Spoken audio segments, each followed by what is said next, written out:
Polytechnic के first round counselling का result कब से आप देख सकेंगे और उसके बाद आगे का प्रोसेस आपको क्या करना है, ठीक है। तो जानेंगे इस वीडियो में और कंप्लीटली इंफॉर्मेशन हम आप सभी को देंगे कि पॉलिटेक्निक के जो फर्स्ट राउंड काउंसलिंग है उसके बाद आपकी क्या प्रक्रिया होने वाली है, ठीक है। तो सबसे पहली बात तो आप ये समझ जाओ कि फर्स्ट राउंड काउंसलिंग का जो रिजल्ट है आप लोगों का वो आपका कल दिन में मैं आपको बताऊं कि 10:30 बजे के बाद, ठीक है, 3:30 AM के बाद जो है आप अपने रिजल्ट को चेक कर सकते हैं। 10:30 बजे के बाद चेक कर सकते हैं और ये जो चेकिंग होगा आप सभी का जो ऑफिशियल वेबसाइट पर होगा और जिस वेबसाइट पे आप सभी का काउंसलिंग हो रहा है उसी वेबसाइट पर gcop.nic.in वाले वेबसाइट पे एक न्यू करके ऑप्शन में ब्लिंक करने लगेगा और उस ब्लिंक वाले ऑप्शन पे अगर आप क्लिक करेंगे तो फिर आपको पता चलेगा कि वहां पे जो है आपके पास ऑप्शंस आ रहे हैं और जैसे ही रजिस्ट्रेशन नंबर पासवर्ड डाल करके चेक करेंगे तो वहां पे आपके लिए कॉलेज आपका खुल के आएगा। अगर आपको कॉलेज मिला होगा तो फिर आपको वहीं पे दोस्तों कॉलेज दिख जाएगा। अब अगर मान लीजिए कि दो स्थितियां यहाँ पे बन रही हैं, सबसे पहले तो ये मिल रही है कि आपको कॉलेज मिल गया, ठीक है, आपको कॉलेज मिल गया, इसका मतलब है कि आपने जो है कॉलेज पा लिया। और सेकंड आपके पास जो स्थिति बन रही है वो ये बन रही है कि कॉलेज अभी आपको नहीं मिला है, ठीक है, कॉलेज नहीं मिला है। अब क्या होगा एक्चुअली में ये आप सभी को मैं बताता हूं, ठीक है। सबसे पहली बात कि आप में से मैक्सिमम लोगों को ये कंफर्म नहीं है और इवन मुझे भी कंफर्म नहीं है कि फर्स्ट राउंड काउंसलिंग में कितने रैंक तक के बच्चों को सरकारी कॉलेज इस बार देने वाले हैं, ठीक है, क्योंकि कई बार ये समीकरण बदल जाता है। अब मैं पिछली बार का बता सकता हूं, उसके पिछली बार का बता सकता हूं, उसके पिछली बार का बता सकता हूं, लेकिन अगर आप ये सोचोगे कि मैं इस बार का कंफर्म बता दूं तो हो सकता है कि इस बार चूंकि नियम में बदलाव हुआ है तो हो सकता है कि ये लोग जो है सबको मतलब मैक्सिमम लोगों को जिनको मिल सकता है उनको कॉलेज दे दें, हो सकता है, क्योंकि इन लोगों ने साफ साफ ये नोटिफिकेशन में कहा गया है कि जिसको जो कॉलेज मिलेगा उसको वहीं पे लेना है, मजबूरी में लेना है, लेकिन लेना ही है। ऐसा नहीं होगा तो फिर दिक्कत हो जाएगा। पहली चीज तो ये है ना, ओके, समझ गए। तो समझने के लिए ये चीजें आपको जरूरी हैं।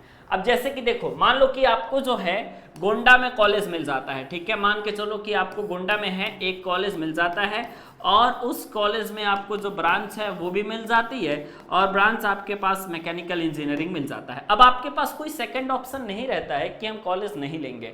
आपको मजबूरी में चाहे गोंडा का कॉलेज पसंद हो या ना पसंद हो, चाहे ये मैकेनिकल पसंद हो या ना पसंद हो, आपको मजबूरी में वो चीज़ें लेनी ही पड़ेंगी, इतना याद रखना, ठीक है। अगर आप नहीं लेंगे तो काम आपका गड़बड़ हो जाएगा। 100% आपको ये चीज़ें समझ के चलनी है, आपको ये लेनी ही पड़ेगी। अगर नहीं लेंगे तो 2024 में आप एडमिशन नहीं ले सकते हैं, प्रक्रिया से पूरा बाहर हो जाएंगे। जबकि पहले ऐसा होता था कि आपको एक कॉलेज मिल गया, वो आपको पसंद है या नहीं पसंद है, आप बाद में बदल लेते थे। फ्रीज फ्लॉट का 2 ऑप्शन आता था।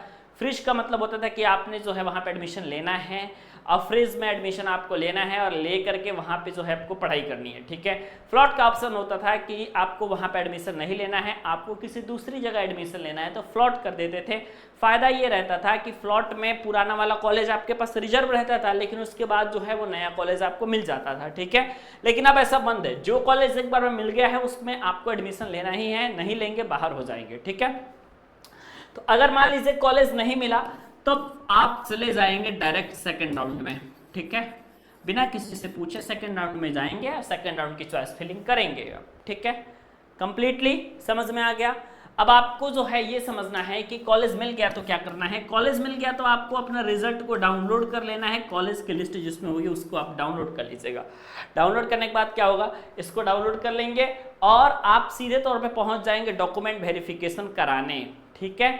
आप जो है सीधे पहुंच जाएंगे डॉक्यूमेंट वेरिफिकेशन कराने आपके जिले के जो भी राजकीय पॉलिटेक्निक होंगे वहां पे। जैसे आप गोंडा के हैं तो गवर्नमेंट पॉलिटेक्निक गोंडा में चले जाएंगे, बस्ती के हैं तो गवर्नमेंट पॉलिटेक्निक बस्ती में चले जाएंगे, ठीक है। और जहां कहीं के भी हो आप वहां के गवर्नमेंट पॉलिटेक्निक में जाके आपका काउंसलिंग हो जाएगा, ठीक है।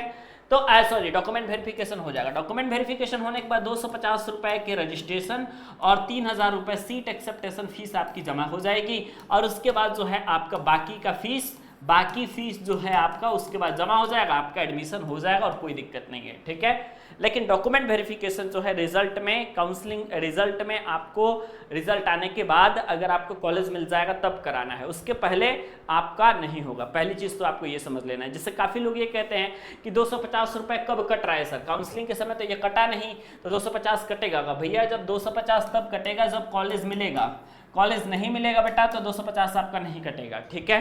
और कॉलेज मिलेगा तब जाकर के ये 3000 रुपये सीट एक्सेप्टेशन की भी कटेगी, अदरवाइज ये कटेगी नहीं। और ये जो आपका टोटल फीस है उसमें से ये फीस जो है आपकी माइनस हो जाएगी, आपको ज़्यादा टेंशन लेने की जरूरत नहीं है, ये एक्स्ट्रा सरकार नहीं ले रही है आपसे, वही ले रही है जो उसका जेन्युइन फीस है। अब 11,000 फीस है तो 3,000 पहले ले ली, तो बाकी का जो बचेगा अमाउंट वही लेगी आपसे, ज़्यादा टेंशन की बात नहीं है, ठीक है। तो ये है, ये प्रोसेस है और आपको इस तरीके से आगे चलना है। तो मैंने बता दिया है, आप जो भी चीज़ चेक करिएगा ऑफिशियल वेबसाइट से ही चेक कीजिएगा। Okay, bye bye, take care. कोई दिक्कत हो आप हमें तुरंत बताइएगा, मैं आप सभी के प्रॉब्लम का सॉल्यूशन लेकर के अगले वीडियोस में आ रहा हूँ।